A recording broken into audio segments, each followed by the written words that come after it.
পার্সি বাগান লেন, এই রাস্তাটার নাম কি আপনারা শুনেছেন? ঠিক রাজাবাজার সায়েন্স কলেজের অপোজিটের গলিটাই হচ্ছে পার্সি বাগান লেন। মাত্র 5 মিনিটের মধ্যে এই গলিটা কিন্তু পার করা যায়।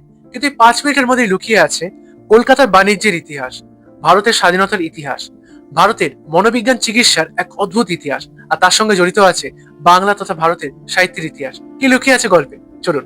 1839 সালে পার্সি ব্যবসায়ী রুস্তমজি কাওয়াসাজি বানাজি কলকাতার এই জায়গায় একটা বাগান বাড়ি নির্মাণ করেন। তিনি ছিলেন কলকাতার জাহাজ নির্মাণ শিল্পের এক বিশাল বড় পথিকৃৎ, বিজনেস টাইকুন বলতে গেলে। তিনি আবার প্রিন্স দ্বারকানাথ ঠাকুরের খুব ভালো বন্ধুও ছিলেন। এই জায়গাটায় ওনার একটা বাগান বাড়ি ছিল, তার নাম থেকে হয়েছে পার্সি বাগান, আর তার থেকে এসছে পার্সি বাগান লেন। জাহাজ নির্মাণ শিল্পে তিনি এতটা সফলতা লাভ করেছিলেন, যার ফলে খিদিরপুর শালকিয়ার ডকইয়ার্ড তার নিয়ন্ত্রণে চলে আসে। পার্সি বাগানের যে বাগান বাড়িটি, তার মৃত্যুর পর এই সম্পত্তি হস্তান্তরিত হয়ে যায় বসু মল্লিক পরিবারের হাতে। এরপর এই জায়গায় ইতিহাসে আরেকটি অধ্যায় কিন্তু সূচনা ঘটে। স্বদেশী আন্দোলনের সময় এই জায়গাতে হিন্দু মেলার অনেক অধিবেশন কিন্তু অনুষ্ঠিত হয়েছিল। বাংলা কলকাতার প্রত্যেক জায়গায় জাতীয়তাবাদী আন্দোলনে যে আগুনের আঁচ ছড়িয়ে পড়েছিল, এই গলিও কিন্তু তার থেকে পিছপা হয়নি। স্বাধীনতার আন্দোলন, স্বাধীনতার বীজের মন্ত্র কিন্তু এই গলির মানুষরা দেখেছিল সেই সময়।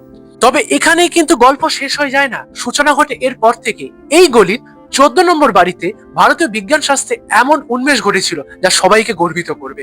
1922 সালে ডক্টর গিরীন্দ্র শেখর বসু নির্মাণ করেন ইন্ডিয়ান সাইকো অ্যানালিটিক্যাল সোসাইটি, যা এশিয়ার প্রথম মনোসমীক্ষান গবেষণা কেন্দ্র। ডক্টর গিরীন্দ্র শেখর বসুর গবেষণার প্রতি এতটাই মুগ্ধ হয়েছিলেন যে আধুনিক মনোসমীক্ষণের জনক সিগমুন্ড ফ্রয়েড তাদের মধ্যে বহু বছর চিঠিপত্রের মাধ্যমে আলাপচারিতা এবং তার গবেষণাকে খুব সম্মান প্রদর্শন করত।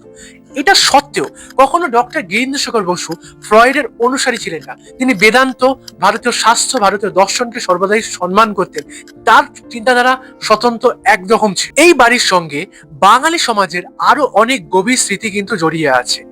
বাক শক্তি হারানোর পর বিদ্রোহী কবি কাজী নজরুল ইসলাম বহু সময় এখানে কিন্তু চিকিৎসাধীন ছিলেন। শুধু তিনিই নন, এই বাড়ির ভবনে প্রবেশ করেছেন সময় অসময় নেতাজি সুভাষচন্দ্র বসু, বিজ্ঞানী সত্যেন্দ্রনাথ বসু এবং তার সঙ্গে বিখ্যাত মনোবিজ্ঞানী কার্ল গুস্তাভো ইয়ুংও স্বয়ং। শেষে একটা কথাই বলবো, কলকাতার ইতিহাস যদি সঠিকভাবে ঘাঁটতে যাই তাহলে কিন্তু কখনই সেটা শেষ করে ওঠা হবে না, কারণ কলকাতার মধ্যেই অনেক কলকাতার গল্প থাকে। আমি বারবার সেটা চেষ্টা করি। আর একটা কথা, এই রবিবার সন্ধ্যে 6টার সময় আসছে কলকাতার টানা রিস্কার উপর একটা ডকুমেন্টারি, এটা খুব কষ্ট করে বানিয়েছি। আপনাদের কাছে অনুরোধ রইল ভিডিওটা দেখার জন্য।